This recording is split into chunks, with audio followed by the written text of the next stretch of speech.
ప్రేదలందరికీ April నెల 16వ తేదీ అలసిన వాణిని ఊరలించు మాటలు చదువుతున్నాను. ఈ దినం పుట్టినరోజు పెళ్లిరోజు జరుపుకుంటున్న వారిని కూడా మన రక్షకుడైన యేసు ప్రభు సమృద్ధిగా దీవించునుగాక. జీవము గల దేవుని చేతిలో పడుట భయంకరము. హెబ్రీ పత్రిక 10వ అధ్యాయం 31వ వచనం. కోరహు, దాతాను, అబీరాములు వారి గోత్రములలో ప్రజలను నడిపించువారుగా ఉండిరి. వారికి మోషే ఎడల అసూయ కలదు, అందుచేతనే అతనికి విరోధముగా సనిగిరి. వారు పేరు, ప్రఖ్యాతి, అధికారమును కోరుకొనిరి. ప్రతి దేశంలో ప్రతి వ్యక్తి కోరిక ఇదియే, తమ తోటివారి మీద అధికారమును పెత్తనమును కోరుకొందురు. అందుచేతనే సాధ్యమైన ప్రతి సాధనము ద్వారా వాటిని పొందగోరుదురు. అటువంటి వారిని మనము సమాజములలో కూడా చూచుచుందుము. కొంతమంది విశ్వాసులకు సంఘ పెద్దలు కావాలనని కోరిక ఉండును. వారికి ఆ స్థానమీయని ఎడల దానికై పోరాడుదురు. కొంతమంది తమ నాలుకలతో, కొంతమంది చూపులతో పోరాడుదురు. వారికి కొంత అధికారం ఇచ్చినా తృప్తి చెందుదురు. అది మానవ స్వభావము. మోషే దినములలో ప్రసిద్ధికెక్కిన ఈ ముగ్గురు 250 మంది ప్రధానులను విరోధముగా లేవనెత్తిరి. బహుశా వారు తెలివి గలవారు, వాక్యము తెలిసిన వారై ఉండవచ్చును. ఎందుచేతననగా వారు ఆ ప్రధానులను తమ పక్షమున చేర్చుకొను సామర్థ్యము కలిగి ఉండిరి. సంఖ్యాకాండం 16:2. మోషే, అహరోనుల కంటే ఈ ముగ్గురు ప్రజల క్షేమము నిమిత్తము ఎక్కువ పట్టింపు కలిగి ఉన్నారని ఆ ప్రధానులు తలంచిరి. అందుచేత వారు మోసగించబడి వారి పక్షము చేరిరి.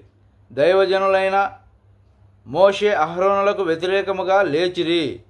దానికి ఫలితముగా వారు తమ స్వసంపాద్యముతో పాటు మృంగివేయబడిరి. సంఖ్యాకాండం 16:32. వారి పాపము ఎంత ఘోరమైనదనగా దేవుని తీర్పు వెంటనే వారి మీద పడెను. ఆ విధముగా అసూయ ద్వారా కుటుంబములలో, దేవుని సేవకుల మధ్య, సంఘములలో ఎంతో హాని కలుగుచున్నది. మన కుటుంబంలో చాలా సమస్యలకు కారణము ఎవరో ఒకరి అసూయయే. బహుశా నీ అన్న నీకు వ్యతిరేకముగా ఉండవచ్చును. నీ సహోదరి నీపై అసూయ పడుచుండవచ్చును. వారు నీకు ఏదో ఒక హాని చేయుటకై అవకాశము కొరకు కనిపెట్టుచుందురు.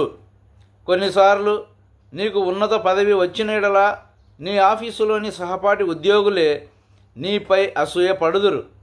పరిచర్యలో కూడా ఎవరైనా ఒక దేవుని సేవకుడు ప్రభువు చేత ఉపయోగించబడుచున్న యెడల మిగిలిన వారు అసూయ పడుదురు.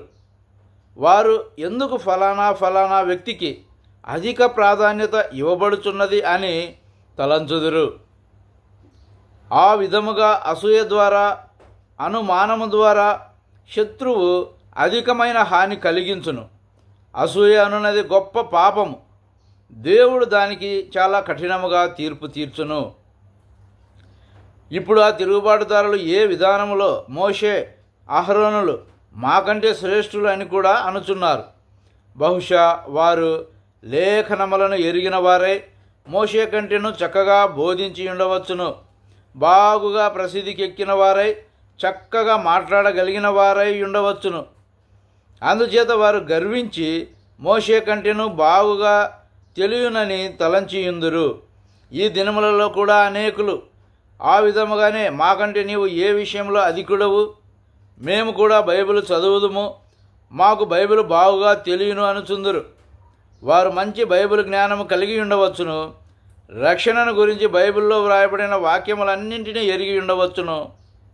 వారి బోధలో మనము ఏ తప్పు పట్టలేం, కానీ ఏదో కొంత కొరత కలిగి ఉన్నారు. ఆ తిరుగుబాటుదారులు ఇంకను వారిని నడిపించుటకు దేవుడు మిమ్ములనే ఏర్పరచుకొనినని ఏల చెప్పుచుంటిరి. మాలో లక్షల కొలది జనులున్నారు, ఇద్దరు మాత్రమే వారినెందుకు నడిపించవలెను? వారిని నడిపించు బాధ్యత మేము కూడా వహించుదుము అని అనిరి. వారు నాయకత్వము కొరకు పోరాడుచుండిరి. ప్రతి దేశంలో ఇదే విషయము జరుగుతుండను కనుగొనుచున్నాము. మరి ముఖ్యముగా క్రైస్తవుల మధ్య చూచుచున్నాము. సంఘములలో వారికి అధికారము, కీర్తి, పేరు, నాయకత్వము కొరకైన ఆశ గలదు. కోరహు అతని సమూహమునకు చాలా తీవ్రముగా తీర్పు తీర్చబడెను.